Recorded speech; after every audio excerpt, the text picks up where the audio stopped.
सन्माननीय उद्धवजींची वार्ताहर परिषद आणि वार्ताहर परिषदेतला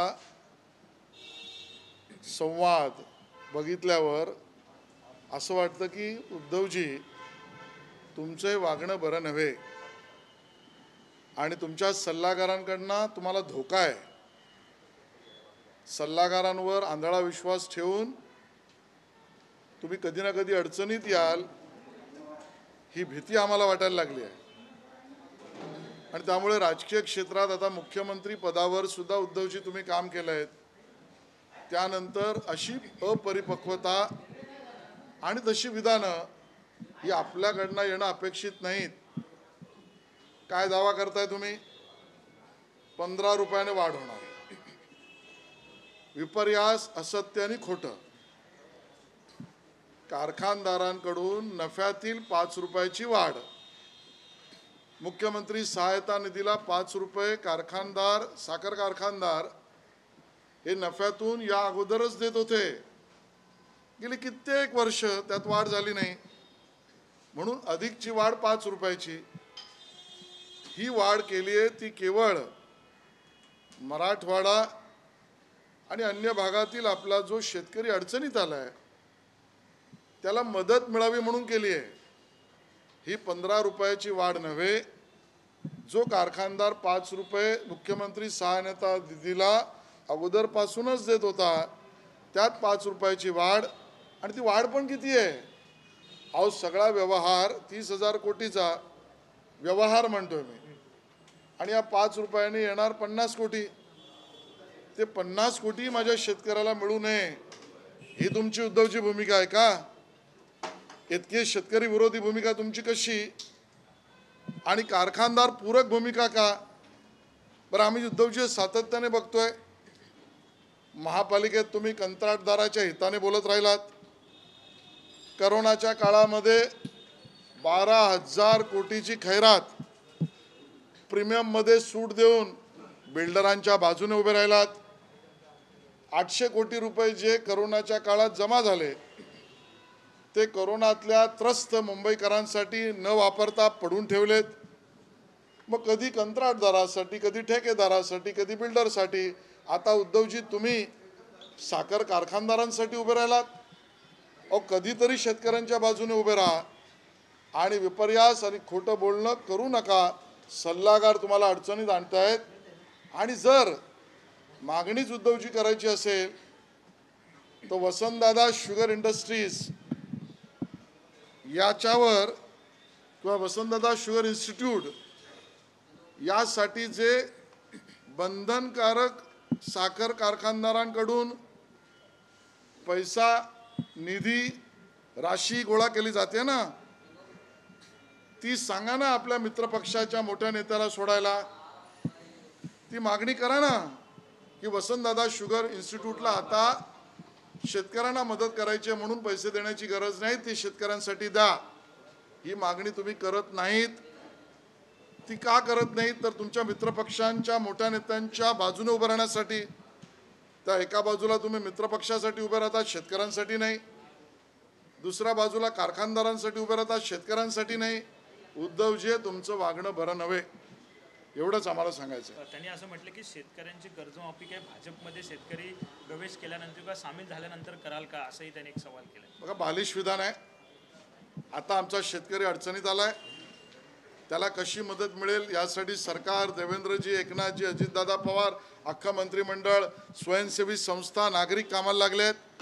त्यावेळेला राजकीय अशी बालिश विधानं करणं हे त्यांनी टाळलं पाहिजे। ओला दुष्काळाबाबत एक त्यांनी सवाल उपस्थित केला। जेव्हा देवेंद्र फडणवीस विरोधी पक्षनेते होते तेव्हा मुख्यमंत्री म्हणून उद्धव ठाकरेंना त्यांनी पत्र पाठवलं होतं, त्यात ओला दुष्काळ जाहीर करा अशी मागणी देवेंद्र फडणवीस। मग तुम्ही केलं होतात का उद्धवजी? तुम्ही मुख्यमंत्री होता तेव्हा ओला दुष्काळ केला होतात का याचं उत्तर द्या। आणि मग केला नव्हता तर का नाही केलात? कायदा काय ते आधी राज्याला सांगा। अशी जी तुम्ही वसंतदादा शुगरचा उल्लेख केला, तुम्हाला देखील माहिती आहे कारखाना कुणाचा आहे, त्या बाजून देखील वसंतदादा शुगर इन्स्टिट्यूटचा तुम्हाला देखील माहिती आहे कोण आहे सगळ्यामध्ये। काल तुम्ही कॅबिनेटमध्ये देखील होतात, ज्यावेळी मुख्यमंत्र्यांनी हा प्रस्ताव मांडला त्यावेळी सर्व सरसकट सगळ्यांनी त्याला होकार दर्शवला। काही लोकांनी त्याला विरोध दर्शवला होता का, आणि त्यामध्ये विरोधी पक्षातला हे कॅबिनेटचा निर्णय हा एकमताने झालेला आहे। तिन्ही आमचे नेते माननीय मुख्यमंत्री आणि दोन्ही उपमुख्यमंत्री यांच्या नेतृत्वात निर्णय झालेला आहे. विरोध आणि अन्य काही गोष्टींचा समावेशच नाही. हे फेक नरेटिव्ह सेट करण्याचा प्रयत्न झाला परत त्या वारंवार हेच चालू आहे. ज्या वेळेला अडचणीत आलेल्या नागरिकांना मदत करण्याची भूमिका सरकार घेईल त्यावेळेला फेक नरेटिव्ह करणारी जी काही लोक मंडळी आहेत यांचं कामच हे चालू आहे की सत्य लोकांपर्यंत न पोचावं आणि सत्यापासून जनता वंचित राहावी. या फेक नरेटिव्हला उत्तर विश्वासार्हतेने काम करणं हे महायुतीचं सरकार देते. सुप्रिया सुळे असतील, शशिकांत शिंदे असतील किंवा ही सगळीच मंडळी ओला दुष्काळ वारंवार बोलतात, जे देताच येणार नाही. माझं या सगळ्या मंडळींना विनंती आहे की पहिले याचं उत्तर द्या.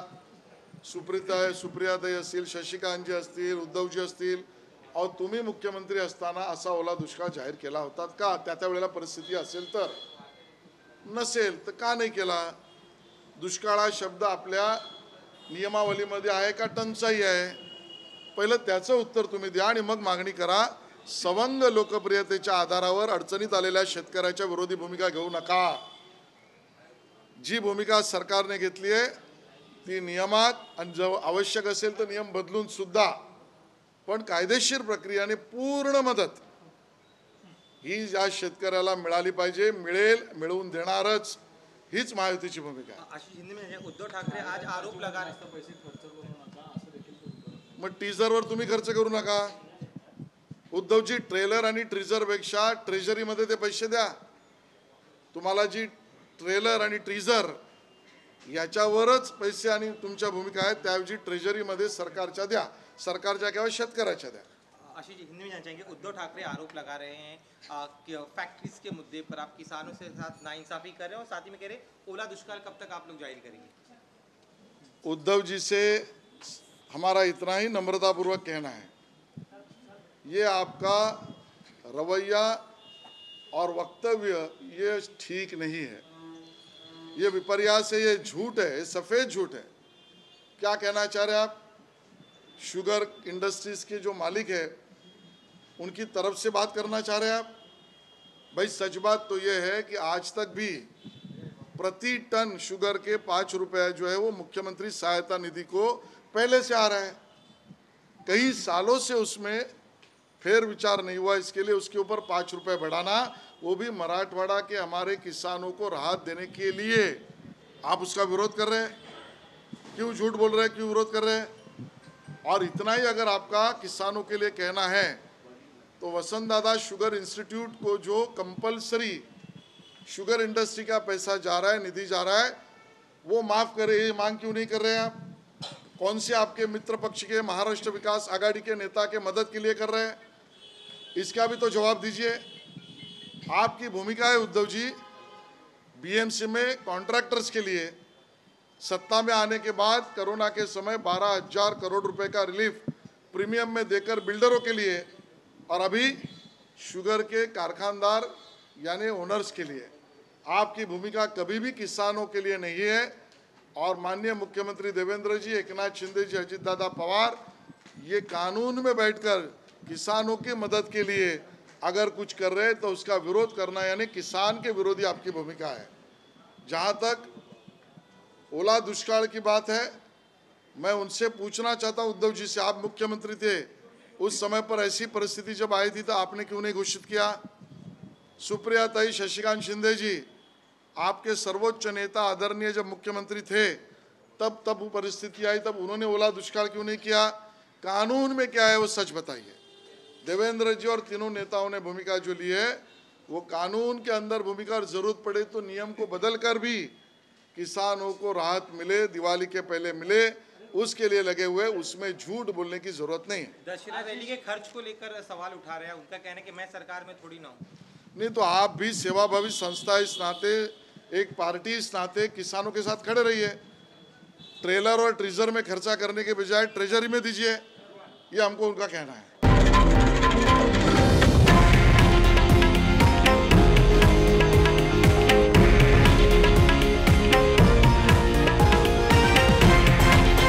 हे आहे देशातील नंबर 1 न्यूज नेटवर्क आणि आपण पाहत आहात TV9 मराठी, एकमेव.